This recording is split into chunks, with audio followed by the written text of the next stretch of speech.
Good evening and welcome to our discussion on this Monday night on accompanying our children in their preparation for the Sacrament of Reconciliation. My name is Stephen Bahaja and I am the team leader of the Life, Marriage and Family team here in the Archdiocese of Sydney.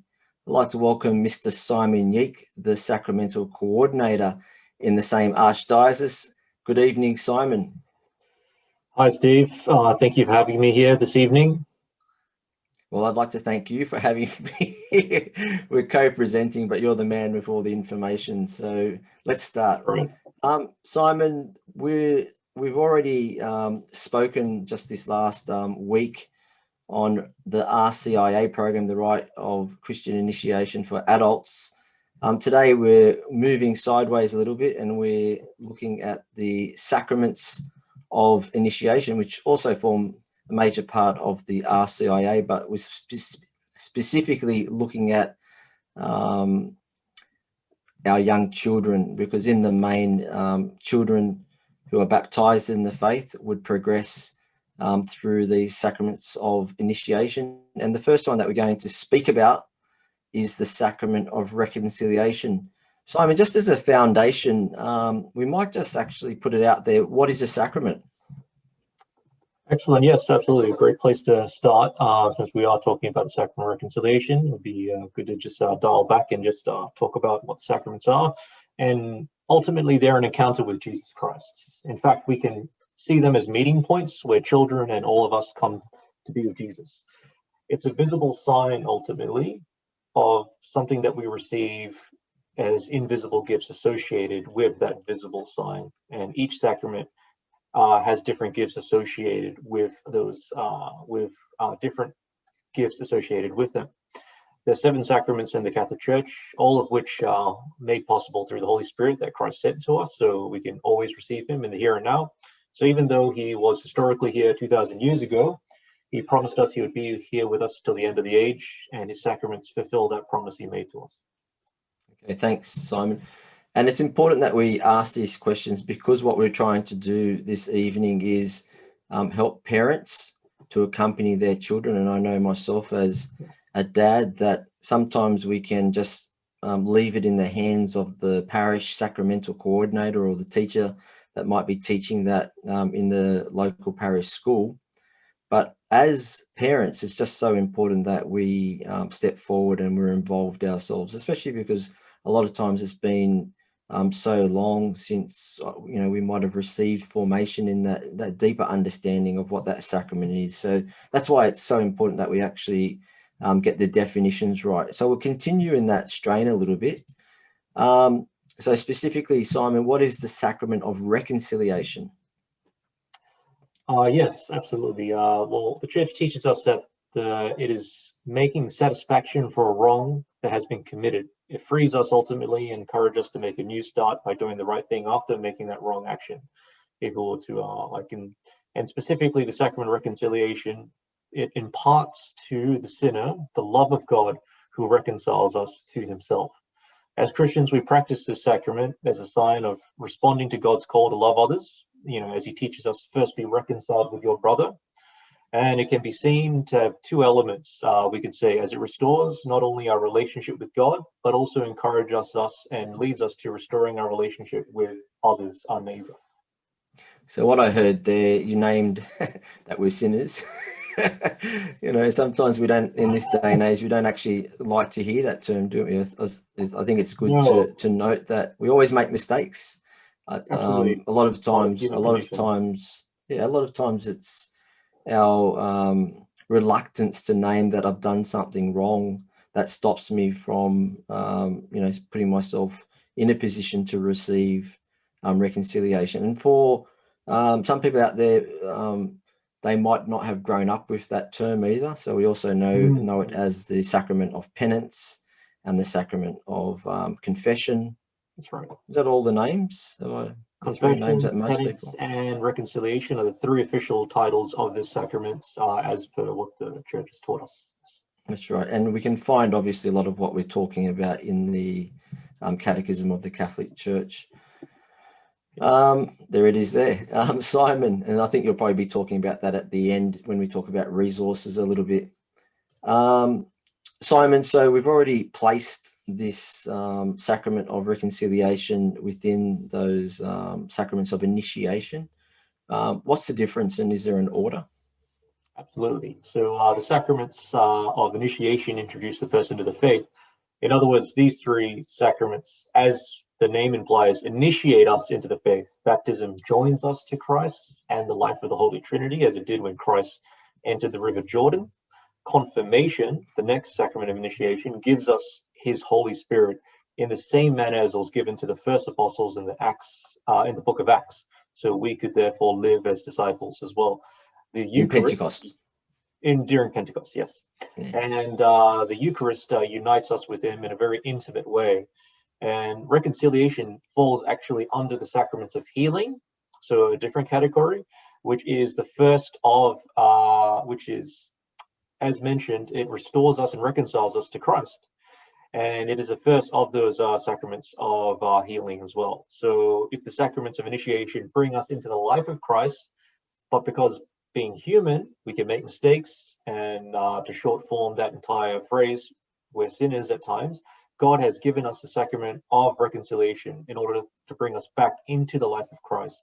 And the best way I could use to describe this would be as when we receive baptism, we're joined to Christ, our hearts are opened up, and that wellspring of grace goes forth. But at times we can make mistakes and sin, and that's just if you imagine that wellspring being boarded up at times, so there's less grace protruding from our hearts.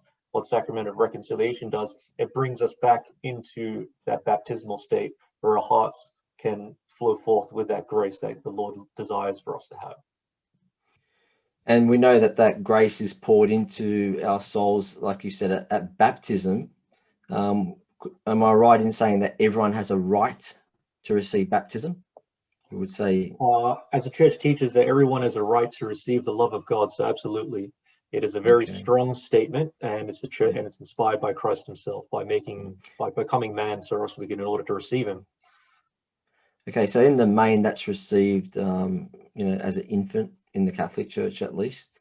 Absolutely. Now, in terms of the Sacrament of Reconciliation, is everyone entitled to receive the Sacrament of Reconciliation? Absolutely. So we receive the age of reason is usually the marker that the church teaches us as the best time, which is from there to be able to receive the Sacrament of Reconciliation. And that's what the Catholic Archdiocese of Sydney here also recommends. And also that's why we have children from the years 2 and 3 who participate in the reconciliation program with their parishes. So because children are able to already grow in conscience and know the difference between good and wrong, therefore that reason, that age of reason is already developed. Therefore, reconciliation provides that core pathway for parents to help them grow, continue to develop their children's conscience from those ages, from those years onwards. So absolutely, everyone has that right and is encouraged to receive the Sacrament of Reconciliation. So we receive baptism once. Is reconciliation just something that we receive once a year? Well, according to precepts, that can be the case, but the church strongly encourages, as from this lovely book that I hold here, the Catechism of the Catholic Church, strongly recommends that it is a good practice for us to continue to go to reconciliation frequently, and it frequently means is a different thing for each and every person. For me and myself, I find it is something I like to practice at least once a week or once a fortnight. Other people find that once a month is already something that allows them to grow in a closer relationship with Christ. But it is something that we go to frequently because it helps grow our conscience and helps us be accountable for the actions where we fail to love others and where we could do better in our relationships. And obviously, if we're receiving those significant graces, it continues to help us in a very positive way live in that life of Christ himself by encountering him there in what the church also calls the Tribunal of Mercy. It can sound like a very fancy term, but we can look at mercy as such, one of God's greatest attributes and gifts to us. Simon, not everybody in the Christian dispensation has the sacrament of reconciliation. So, but is it unique to the Catholic Church? Absolutely. I mean, since the Reformation, it's till now there have been several tens of thousands of churches that don't recognize the sacraments at all, let alone reconciliation. However, the Catholic Church, inspired by the Holy Spirit, founded by Jesus Christ, has held on to this sacred tradition since the time of the apostles. It's been refined in the first few centuries to be closer to what we recognize it as today, but it is given to us by Christ himself with many strong scriptural passages in the Bible that prove this. Okay, can you name any of those scriptural passages for us? Absolutely. I'll try not to get ahead of myself because this is where the theology in me will kick in, Steve. So But let's stay fairly general, but maybe just name the main ones. Sure. Well, probably the main one would be in where we see the connection is when Jesus Christ said to his apostles in John 20 after coming back in his resurrection. So he breathed onto them and he said, "If you forgive, you are those who you forgive are forgiven." And he breathed onto them the breath of life. And now we can see that's very, very significant because we go all the way back to Genesis, the first book of the Bible, in Genesis chapter 2, verse 7, and we see God breathing life into the ground, which created the first man, Adam. So here we see again the breath of life happening again. Therefore, we see that connection between baptism, being born again, being brought to new creation, and reconciliation, restoring us to that new creation, because Beautiful. forgiveness of sins brings us back to that. And obviously, Paul talks about it in his epistles that God gave us a ministry of reconciliation, and therefore we must be reconciled to God. And Luke even says, "He who came to himself, the person who was in sin, who saw himself no longer worthy, but came to confess to Jesus Christ and was restored to God's companionship and relationship." So it is very much, so let's just name that first one. So it was John chapter 20. John chapter 20, verse 21 to 23. And if you read that in conjunction to Genesis 2, verse 7, you'll be able to see those connections there. The breath of life. The breath of life. Breath of life. And yes. Creation, restoration, renewal through this sacrament. And the priest speaks the words of absolution, speaks the words, breathes the breath of life in his absolution when he gives us forgiveness of sins through the power of Jesus Christ. So that breath of life is coming to us every time we go to confession, which is very beautiful.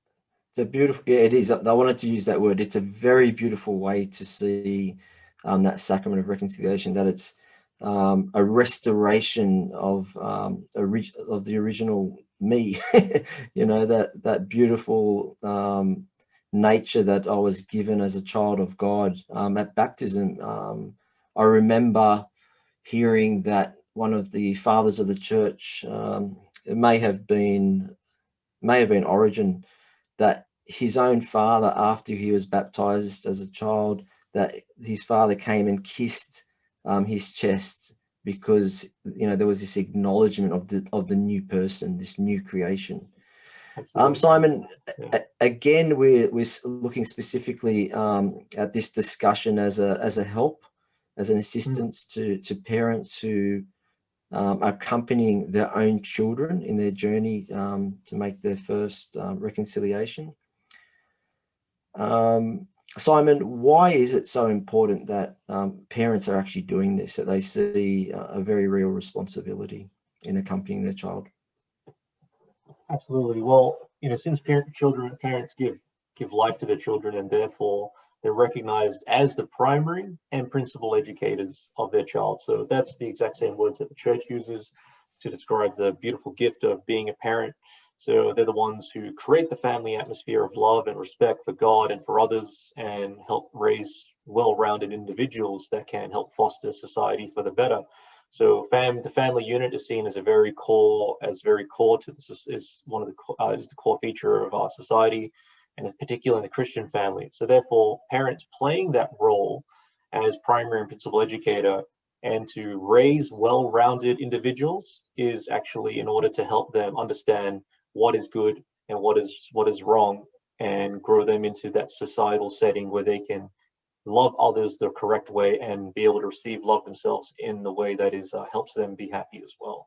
So it's definitely one of the key influences for the parent, and in their best interest, obviously, lead them to be well-rounded individuals. And confession is pretty much that pathway that helps them do that in helping their relationships grow. Excellent. And we can see there, if we're thinking at the societal level, we're very cognizant of the common good, and every individual in society contributes to the common good. But at the individual level, in order to contribute to the common good, we have to have or live quite a moral life that is very objective and which seeks the good. Simon, so now I'm a parent. I have my child who's enrolled in the sacramental program. I suppose even in the enrollment, in making sure that a parent doesn't leave it too late, that when it's offered to them, probably through the school newsletter or the parish bulletin, that a parent actually sees that responsibility and does enroll their child, usually with the other children of their own age. It makes it easier.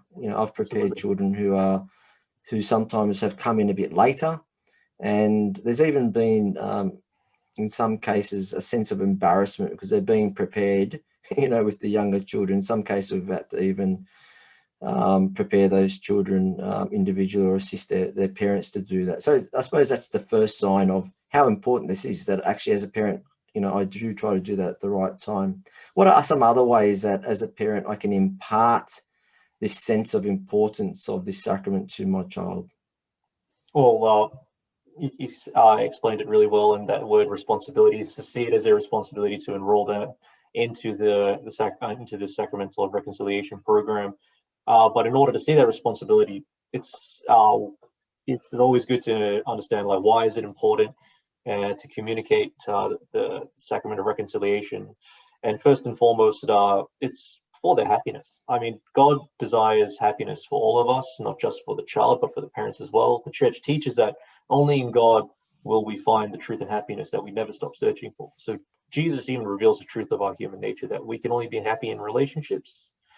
For instance, like a child's birthday party wouldn't be the same with just the gifts without the people giving them to the person and celebrating with them.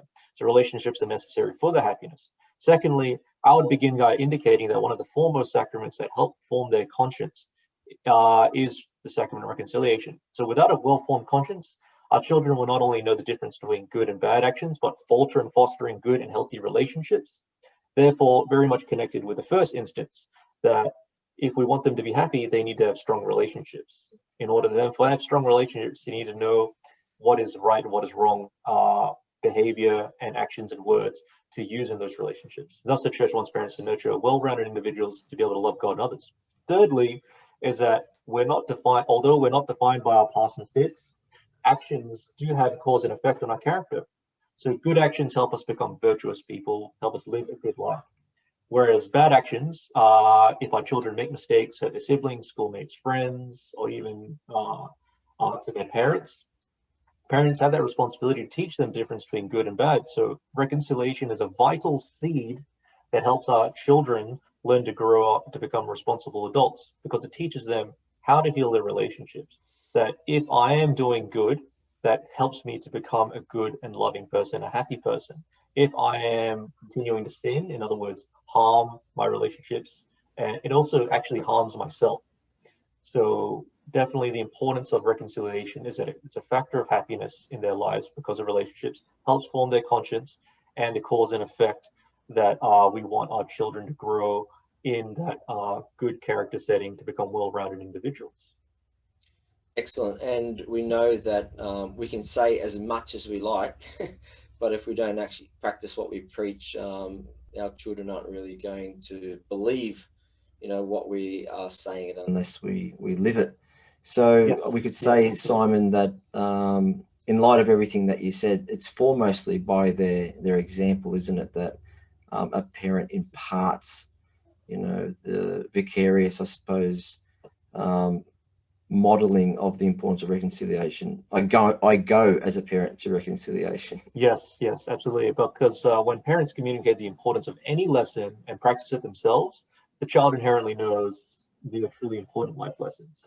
when they see the parent foster their own conscience, enter into reconciliation, go into that confessional, they will know that that's something that they value, it's something that they should take more seriously in their own lives. Because at the end of the day, if a parent says that this reconciliation program is important, but the example is lacking, the key lesson they ultimately learn is that it's important, but it's not that important. So it is very much foremost that a parent's example as a primary educator is to live out those core values in their own lives, and that blessing is then shared onto the child. So a blessing that you find that is important to yourself, that you think your child will value from, if you are practicing that, the child replicates that. Excellent. And again, it's hard to practice what you don't know. Hence the importance of being well formed. It's hard to give what you don't have. Yeah. That's it. So we know that that saying, you can't give what you don't have. So Simon, we could say that it's very important for parents to be well formed, and you might hold up the Catechism of the Catholic Church. This is one of the most accessible ways that parents can be formed, and we know that like never in history before have we got so many excellent free tools on the internet, YouTube, etc. And I'm sure you're going to talk about that. So for parents, it's also important for them to have a proper understanding of sin. So again, we would be looking to understand the difference between a mortal sin, which indicates just from the word mortal, that this is a sin that brings about spiritual death and very real death to us as a person.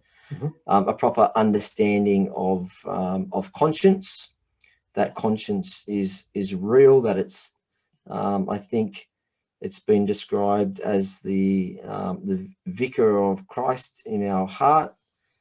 Before I think that was St. John Henry Newman. That's there, that we know a natural law that resides in our heart. We know, especially if we continue to try to form ourselves, the difference between right and wrong. And also what I might invite you to speak about a little bit more is this proper understanding of mercy. A lot of us grew up with, how should I call it, a disordered understanding of the fear of God. You know, that we believe that God's out there, ready, just watching us, for something to go wrong, so he can come and, impose his justice on us. Simon, what is a proper understanding of mercy? Yeah, absolutely. Well, I'll begin with the first of those concepts you talked about. So sin, and then conscience, and then we'll follow on to mercy. And they're all interconnected with each other, of course. If not, we'll have a short description of it right now. So the foundational understanding of these are, not only beneficial for all of these three, are not only beneficial for parents and their spiritual lives, but helps them set that example. Again, going back to the example of love and compassion towards their children. For example, the first session in the RCIA series, which is the official sacramental program that is used by in the Catholic Archdiocese of Sydney, we find a very active way for parents to describe what is sin to their children. In the example of how we make bad choices harms our relationship with ourselves and with others, and that incorrect choices, sinful choices, creates a tendency to continue acting that way unless we change those actions. So what follows hereafter are exercises for parents to help them guide forming their conscience. However, parents, what would be helpful in their own formation is understanding a deeper meaning behind sin. So not just what is sin from in the RCIA series, but also helping them form what they understand what sin is, and the God-given gift of conscience that we need in God's love and mercy. So firstly, formation can help them greatly in themselves, in desiring their own happiness for themselves and for the children. Secondly, helps them accompany the children better, but in understanding these three concepts and the greater wisdom behind them. So with sin, we could understand it as any time where we fail to love God and our neighbor. And conscience, obviously, as we've talked about, is that inner voice of God. When you talked about the obviously coming from the church itself, it's like that inner voice of God telling us to pursue the good and to avoid evil, not touching the stove pot because we know it will cause us harm. And then growing up into a greater understanding as an adult, we need to start from that motion as a child first, that we need to understand their conscience is that inner voice telling me to do what is good and what is right by my actions. But we need to be formed in our conscience, and parents need to be formed in understanding what conscience is as well. Even ourselves, Steve and me, we take it very much to continue forming ourselves, reading our own spiritual books and taking our own spiritual lives to that sense that never being complacent and thinking that our conscience is always able to know what's right and what's wrong. We always need God's help, and that's where confession comes in as well, of the Sacrament of Reconciliation. And obviously, an understanding of God's mercy is very much, we can see it is in how God is freely gives himself to us. And we see it in sacred scripture that he doesn't need us, yet he chose to freely create us so we could share in his blessed life. And that he continues to reach out to us. He continues to speak to us in our conscience if we listen to it, and continues to bring us back to himself. And one of the most concrete and visible signs of that is in the Sacrament of Reconciliation, where we receive that mercy and love of God. Again, the Tribunal of Mercy. Or the, yes. Even if we look back to the Old Testament and the Ark of the Covenant, part of that was the actual mercy seat. Yes. You know, so even though a lot of people might think I was quite harsh, you know, the fear of God in the Old Testament, even when we, you know, look very directly at that covenant, the mercy seat was there, that God is all powerful, omnipotent, omniscient, but he is loving and mercy. What I want is mercy, not sacrifice. Yeah, and the fear, if I may add, that we talk about sometimes the fear of the Lord. And as you mentioned, that we kind of grow up with sometimes some of us grow up with understanding being afraid of God, but that fear of the Lord is that awe of his wonder and greatness, like that respect that we pay towards, say, a thunderstorm, that we're in fear, but we're in awe. And like all the crashing waves in the ocean, we see this, and in God's majesty himself, that we are in awe of him, and he deserves our respect, but he is all loving and trying to reach out to us. What you just made me think of then is in a very beautiful way, that because he is all powerful and there's nothing that God can't do, he takes away our sin. He takes away our sin. And I know a priest said to me once, don't look back. You know, God has forgiven you. He said, remember Lot's wife, when she looked back, she turned into a pillar of salt. We don't look back. God forgives. And that's so encouraging, that when we sin, when we go to the Sacrament of Reconciliation, when we're sincere, God forgives. That's right. God forgives. Just like the criminal that was crucified right beside him. At the very end of his life, he showed a heart of contrition. He was truly sorry for what he did. Literally, and Christ said, "You'll be with me in paradise." There's nothing that our Lord doesn't wish to forgive, and that's something that we need to communicate to our child, that the priest has heard it all, God has heard it all. He wants you there. He loves you. He wants you to be happy. Because that's what the confession of sin brings about. It brings about our happiness. We don't carry as slaves this burden of sin. That's right. Simon, in order to, I suppose, identify that which burdens us, the church has this beautiful tradition of an examination of conscience. Do you want to explain what that is first of all, and then a question: is it suitable for children to undertake this practice? Yeah, and even in the examination of conscience is already a conscience building exercise that we can see in many ways. The church teaches us that it is a prayerful reflection, and by church, again, I'll give this another plug. It is a prayerful self-reflection on our own words and deeds in light of what God has shown us in the gospel. And what has he shown us? He's shown us how that we are to love. So by having this self-reflection on our words and deeds and reflecting it upon how God shows us how to love, it helps us determine how we have sinned against God, where we've fallen short.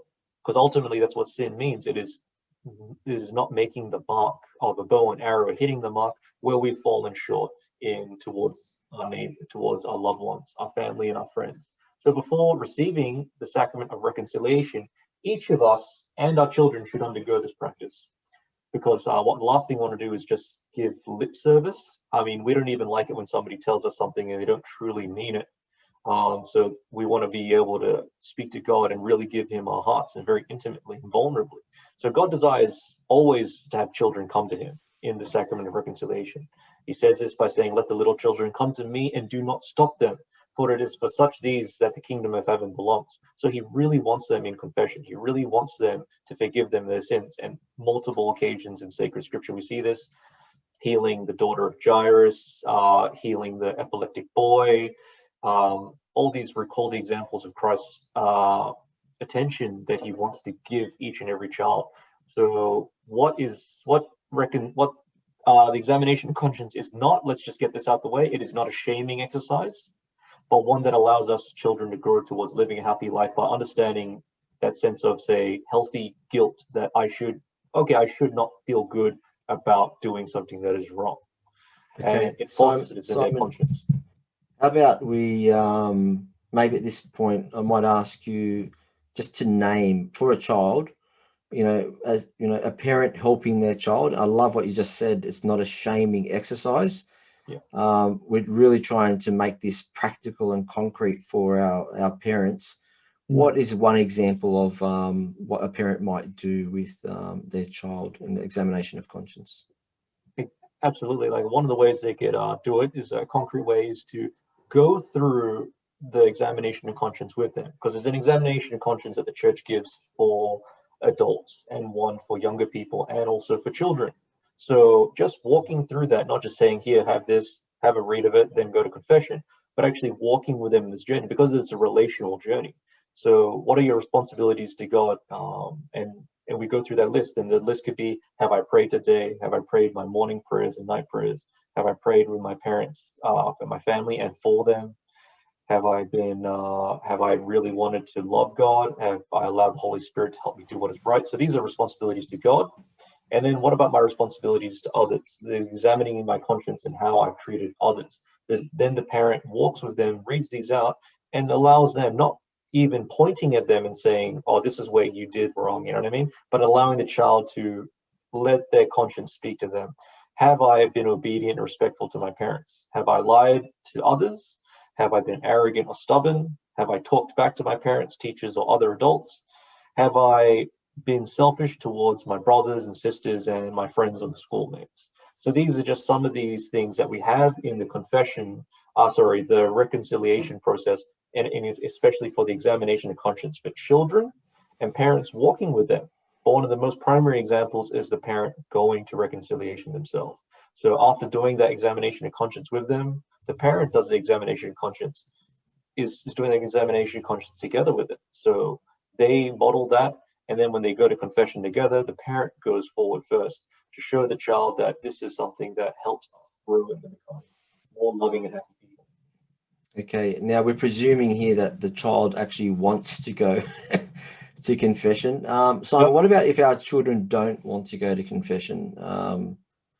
This might happen as they get older, or it might actually be from the beginning. I've also prepared children that are worried about, taking that step by themselves, leaving mum or dad behind on the pew and actually going in there to talk to Father, who generally I don't really know that well. Yeah, absolutely. Sometimes there's two schools of thought that help, and the parent could pick either one that makes the child more comfortable. For instance, having the child actually meet the priest beforehand, and making sure that the parent knows the priest and speaks to them ahead of time and say, look, my child is about to make their first reconciliation, or if they've already made their first reconciliation, foster that habit, and goes to that priest and says, could you please be as welcoming and as approachable as possible, and then bringing the child together with the parents, saying, like, this is Father John. It's a very lovely man, and they kind of get to know each other as people, as a pastor, as a shepherd first, that is there to help them, and then having that confession, so it's not so unfamiliar. Other times, the other school of thought is that the child would actually rather have an anonymous experience, because they might be seeing this priest all the time at school, on Sunday Mass, in the parishes. they might actually feel more easier and less anxious to go to somebody they don't know. So that could also be arranged. And then for the parent, again, to go to the priest beforehand. My child's about to have confession with you. Can you please be as welcoming, as warm as possible? They'd rather not meet you before the confession. It's a little bit easier for them. And to do that, and also, again, practicing ahead of time. So the child can actually take the steps of confession, do like a mock confession with the parent, even before them.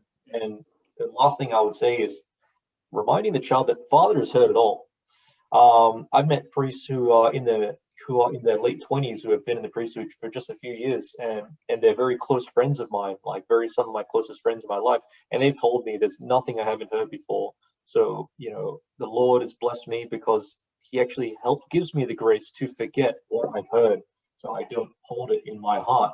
So all these things make me more want to approach the reconciliation, because I know that God is looking after me through the priest, and that priest has heard it all. He's not going to be scandalized, and the children don't need to, in a way, be ashamed again to walk forward.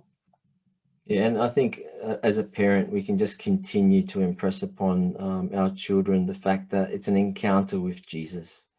Yes, you know, yes, that the priest point. there is in the person of Christ, and it's actually Jesus himself who is hearing our confession and is so blessing us, and is even in a very real way so grateful that we're there, that we're visiting Jesus, and letting him share in our lives, and in a part of our life where we're often so vulnerable. So God knows that it's not easy, but God is so happy as a loving Father. He's so happy to receive us and to give us of the plenitude of his gift, of his life. And I would like to, if I could speak into that, just one last thing, Steve, is that because it is a conversation, we're encountering Christ, and Christ takes everything that we have and he doesn't share it with anyone.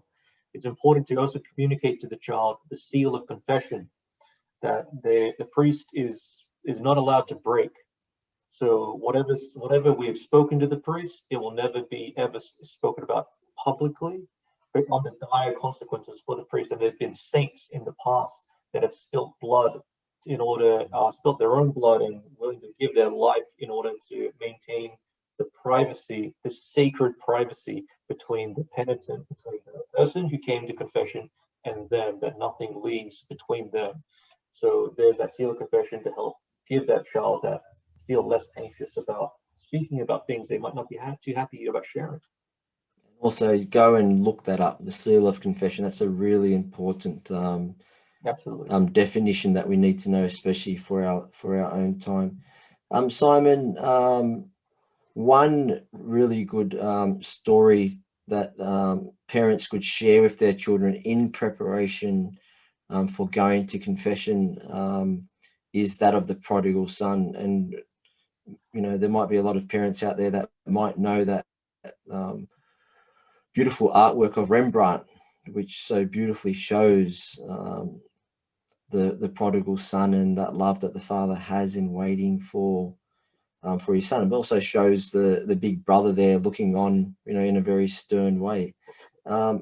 There's many ways, but what is there in the prodigal son that parents could look at as in terms of elements that they could then share with their children? Oh, yeah, absolutely. And like you said, the prodigal son has even become like a term and phrase that we hear in just secular society, and even in movies. And was quoted in Iron Man 3, one of his armors, the prodigal son returns. Yeah. So, but let's go back to scripture, shall we? So one of the things that we could learn very beautifully from this story is the bad choice that the son makes. He says, look, I would like to live a life without my relationships. I want to make it about myself. So he decides to take everything that he believes is owed to him from his father and goes to live a life just carefree without any consequences. So without complete disregard for his conscience and the relationship he has with his father and older brother, which would have been hard for them to see him to go off like that. And he ends up receiving the consequences of bad actions. He absolutely spends everything that was given to him, all of his inheritance, and he ends up sleeping with pigs. So the consequences of his bad actions leads him to a realization that, what have I done? I've not only am living in the state I am, but I've also turned away from my father and caused him such pain. So he had that realization in his heart that I've done something wrong. I've harmed one of the key relationships in my entire life, and I've also sinned against God. He actually says that I've sinned against God and against my father. So what does he do? He desires to confess to his father. And one of the most beautiful things, especially during the year of mercy in 2016, I believe it was. So is that we see one of the beautiful things that the church was highlighting about this passage of the prodigal son is that the father is looking out into the distance. He's looking out, just waiting. And you can imagine him just waiting every day with his heart in his hands. Please come home to me. I beg of you, my son. And as soon as he sees him, he runs out, throws his arms around him and embraces him. This is an example of the love that the Lord is waiting to give us in confession. He's waiting to throw his arms around us. The prodigal son says, I've sinned against heaven and against you, Lord, my father. I don't deserve to be called my son. He literally confesses with such a heart of, I've done the wrong thing. He realizes what he's done. His father has given him his forgiveness by embracing him, throws on a robe around him, clothes him, and holds a feast for him, so that this forgiveness and love is there. And he desired for good action by wanting to make up for it in his desire to become a slave. But his father clothes him with majesty and says, no, like claims him to be his son again. So what we see here in the prodigal story, the prodigal son, is a natural process of relational healing that God wants for each and every one of us. And an example I give is like in a broken window, is that if a child with a cricket ball breaks the window at home, is really sorry about it, sees the consequences of his action, realizes what he needs to do, and goes to confess to the parent forgives the child. But again, we still have a broken window. So what confession helps us do is that acknowledges that there's harm actually been done by our action, even though we've been forgiven. So we need to do the right thing. How am I going to help my mother and father clean up this mess? Or what am I going to do to show them that I love them because they've forgiven me? That's what the story of the prodigal son, so many dimensions that we could learn from about reconciliation. Yeah, and you know, you've really moved through that quite fast.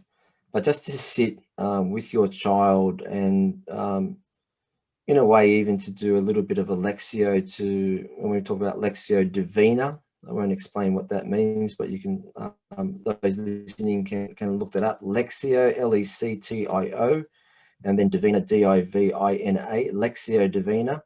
It's a way of breaking apart scripture, but when we do that with children and we ask them, what did you hear? You know, what did you hear when we read that? It would be very interesting to use that as a way to break open, you know, the scripture, which we say is alive and active. One thing that I was thinking as you were explaining that, Simon, was, and you mentioned the year of mercy, Pope Francis brought out an exhortation when the year of mercy was announced, and I'm pretty sure that what I'm going to say now is quite close to how he opens that exhortation. He says, God the Father is the face of mercy. God the Father is the face of mercy. But if we look at that statement and then make it very concrete to our own lives, we can say that a parent is the face of the Father to their child. So how a parent loves their child, how a parent shows mercy to their child, that is how a child is going to learn to relate to God the Father. So if I, as a dad, or someone out there as a mother, fails in loving my child well, fails in showing mercy to my child, that is also the manner by which the child learns to experience the love and mercy of God the Father, which is who we are encountering in the Sacrament of Reconciliation. So, you know, that's why it's so important that we're talking here tonight about ways to help parents. I mean, I've learned this the hard way. You know, I learned this late in my parenting, life of how important it is to love and be merciful to my children because of how my children relate to God the Father. Once we know that, it changes. I can tell you from I give testimony here, it changes the way that I love and show mercy to my children. It's intentional. It just doesn't happen by osmosis. Thank you for that, Simon. Yeah. If I could speak into that, just one quick comment is how the parent and child relationship and dynamic, again, that you mentioned when they read the Prodigal Son story, the Prodigal Son together, just let the parents know that you'll be surprised by some of the amazing wisdom that God has blessed your child with when they tell you what they got out of it, and show that it becomes a very bonding experience to share those experiences, and then take that, like, wanting to practice what you've learned, not just from the scripture, but from what your child has learned. It's a very growing in relationship between parent and child when they read this sacred scripture together. Excellent. Thank you, Simon. Simon, look, let's get really concrete now. Parents, we've been showing them the Catechism of the Catholic Church. And I think we can both say without any hesitation that should be in every single home. Yes, you can go online and you can look it up, but that catechism should be there. It should be very accessible to every parent, and every parent should be looking at it. There's so many different things we need to know about the faith, and besides the Bible, in the family home, the Catechism of the Catholic Church should certainly be there, not gathering dust. So there they are, the Bible and the Catechism. Simon, what are some other resources that we can encourage parents to go out and maybe look to buy to have in the home? Absolutely. For a lot of this talk, I have made reference to my understanding of the Catechism, but also made reference to my understanding of this book over here as well, the Ucat, which is a youth catechism, and we have one published for Australia. So what's beautiful about this is that it is exactly what you would find in the Catechism, but it's spoken and communicated in a way for a younger audience. So same structure, isn't it?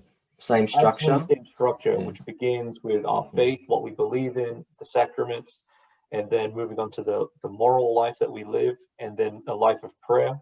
So it moves through that in a way that helps communicate it in a way in a way that's easier for children to understand. But also, what I love about it, it helps parents understand it as well. And when they get formation from reading this, sometimes just as much as they do from the catechism, I would recommend the catechism for them, and then to turn to this in order to understand it in a way that their child can understand, which will also form them. So the Ucat is a very wonderful resource. I use this to communicate sacraments to children when I was working as a formative for children and helping them. It's one of the best resources that you could possibly have. So I strongly recommend what Steve said, every household having a catechism and also having a Ucat as well. What's wonderful here, I actually don't have it on my person right now, but I can bring it up on the screen together with this, is the Ucat Confession Edition. So this is a Ucat. It's going to be a purple version of this, and it's going to be on helping children with the Sacrament of Reconciliation. It presents a practical guide, and it's made to help do away with unneeded anxiety when it comes to this sacrament. And it shows how it works. It comes about, it's a collaboration between a lot of young people and a priest. So it's made with a lot of love and intention to help you walk with your child. And also the Ucat for Kids, which is this, but even now speaking just to children, it's very inspiring, easy to understand, and it introduces the teachings of the Catholic Church to children between 8 to 12 years old. So it's very much encouraged and talks about the sacraments as meeting places for Jesus, the meeting places of Jesus Christ where your child can encounter him. Very wonderful resource. We have another resource which I'll also bring up on the screen called Time with Jesus, which I strongly recommend. It's what Steve was mentioned earlier is a Lectio Divina, where we have very high quality narration of the scripture stories for children, but it's also going to introduce a lot of sound effects to help really immerse them into that scripture story. For instance, when Christ is with his disciples on the boat and you hear all the waves crashing and everything. So it's very immersive, helps them really enter into their imagination, and it's great for them to listen to, especially with their parents, and to walk through that with them. And with the Holy Family project that we will be introducing here in our team, in the Life, Marriage, and Family team, we want to be able to help form our parents through online modules and be able to walk with their children better in their own formation of the sacraments, of all the sacramental programs that we want to walk through them. So look out for that in time to come. Simon, you just mentioned something really important about the immersing our children into the experience, through the time with Jesus, Lectio, but also we can do this as we live life. Obviously, we've talked about the modeling, but we can be very intentional with our children, especially if there's a few children, when we talk about forgiveness. If we see something happening in situ, we can use that as an example of, this is a time to forgive. Have you forgiven your brother? Have you forgiven your sister? Have I forgiven my children? Have my children forgiven me? And to actually show some vulnerability, I've found that, we talked before about the examination of conscience, a very lived way that we can do an examination of conscience as parents, and this can sound quite challenging, and it is to ask our children, me as a dad, how can I be a better dad? And you will hear it. But what the child is hearing there is that, no, we're not indestructible. We have to improve ourselves, and to do that we need humility. We haven't mentioned humility, have we? Humility is at the very core of this reconciliation. And I suppose if a child sees, mum or dad, or hears mum and dad say, look, what are ways that I can improve? Again, we're just setting a really beautiful environment for our children to see, we all make mistakes, but we can all improve, and we can do so, with God's grace.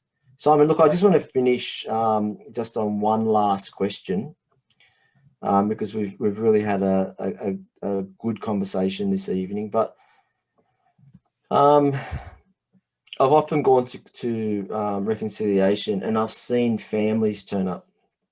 And they go together to confession on the Saturday afternoon or a Saturday morning. And I wanted to bring this up because it was in light of us modeling that, we too go to confession. I have to go to confession. I make mistakes. And in those first occasions where we're taking those children who've just made their first reconciliation to reconciliation, trying to help them to build a habit of doing so, by going as a family, I think that might make it easier. What do you think? Absolutely, and I can only attest to that. But I can also that it makes it easier when they go together. But I'm very, very, very close friends with a number of families that go to confession together, and it's something. It's like the eighth wonder of the world when you see a father and mother, and well, in this particular family that I'm very close to, and 8 of their children just all filling up one pew, lining up to go into confession. And then one of the sons came out, the father and the son gave a fist bump to each other. Yeah, and awesome. it's just something else. That's why I call it the eighth wonder of the world. So it's just going there and knowing that, yes, I'm going to go become a better person, and those children see their father and mother living up Christ-centered lives, that he's being God the Father as much as he possibly can, and he knows that he needs humility and help in this journey as well. Therefore, he's lining up to go together with their child. That none of us are indestructible. That we all need help, and we all need relationships in our life. And I can attest that these families, the vibrancy, I've dined with them, I've been in a great activities with them as families, and that they're so united in their love for one another and for God, that going to confession together is kind of just, I see the fruit of that in the way they live their lives. So this is what they'll say. They'll say, this is what we do as a family. We understand the importance of this. I want my children to grow up to become responsible, loving adults, happy human beings, and I'm going to model that myself. So it is really something that brings them closer together, not just as a family unit, but bears fruit in the rest of their family life, and for even us seeing that. Excellent. Thank you so much, Simon. Look, I'm going to finish on this last point. Simon, you've got 1 point that you can invite parents to action from right now. Okay, what would that 1 point be? Happiness. Your child and you desire happiness. Bring them to this sacrament of reconciliation in order to foster that happiness. Okay, thank you, Simon. Make that intentional. What would I say? If you haven't been to confession for a while, go. You know, Simon just named why we do this. God desires our happiness, and it can be daunting, it can be challenging, but we know that the great joy that we walk away with, that fist pump, that fist bump that, you know, we can receive, first of all, from God our Father, but also in terms of the relationships that will, you know, really flourish. Because when I'm in right relationship with God, it makes it so much easier to be in right relationship with everyone else. And isn't that what we want, you know, in our families? Okay, thank you so much, Simon, for being here with us again on this Monday evening. Thank you, all our parents, all our sacramental coordinators from the parish who have joined us also. Let's all go out in right relationship with God our Father in order to be in right relationship with our family and friends. Thank you, everyone. Thank you, Simon. Take care and God bless. Bye-bye. God bless.